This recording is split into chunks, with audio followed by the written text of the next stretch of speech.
Hi, I'm Tracy from the Cake Craftery.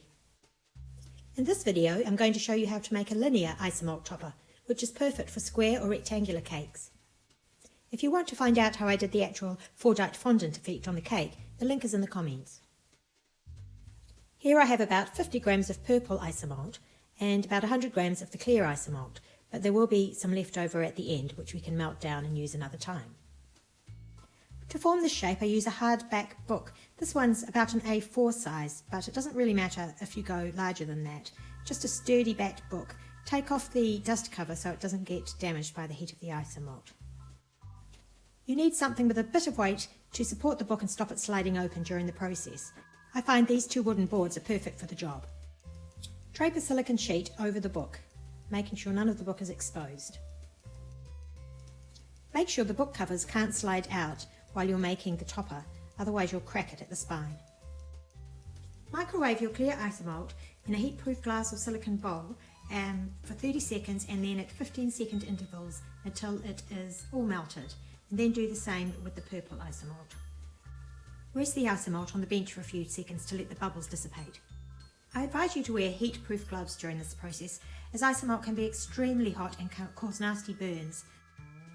Now pour the Isomalt in a zigzag motion over the spine of the book to form drips down both sides. Try and pour your second colour in between the drips of your first colour so you get alternating lines to some extent.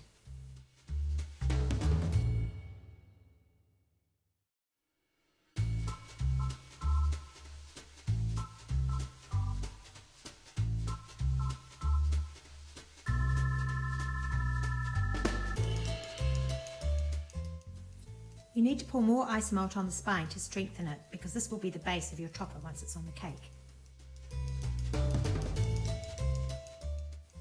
You will get a second layer of drips. This layer seems to be somewhat more random and the drips are shorter because the Isomalt has started to cool.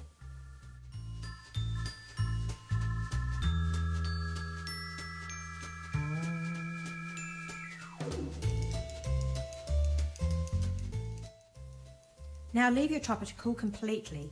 Even if it's slightly warm, it can bend and distort. So go and do something else for a while. I've left mine for half an hour.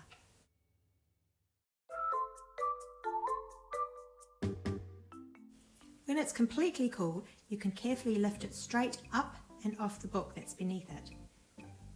There we go. Now I'm putting my left hand underneath to support it and removing everything that's in the way. And hopefully it's going to come off in one piece.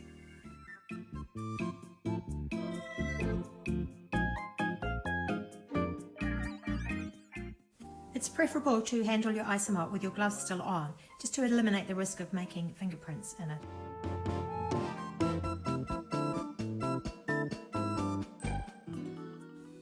Now carefully check if your topper is going to be freestanding like that or not. Sometimes it is and sometimes it isn't, and that often depends on whether the weight is evenly distributed on each side or whether the area of the spine of the book is a bit curved with your silicone mat. You can correct this by adding a little leftover Isomalt to the side that wants to fall. I've just broken a little bit off the end, so I've decided to use that instead of the clear Isomalt I'd broken off. Just use whatever's at hand.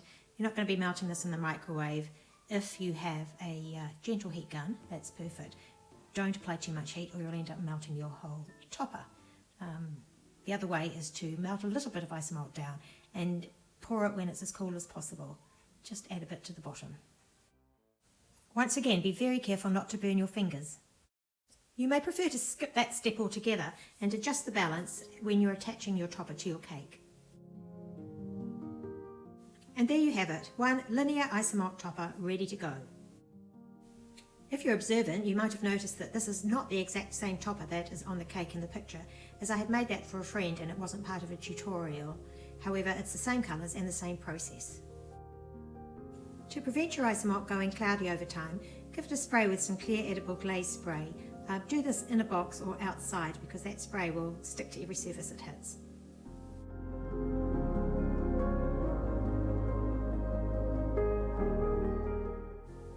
I hope you enjoyed this tutorial. If you did, please press like and subscribe to see more tutorials coming up.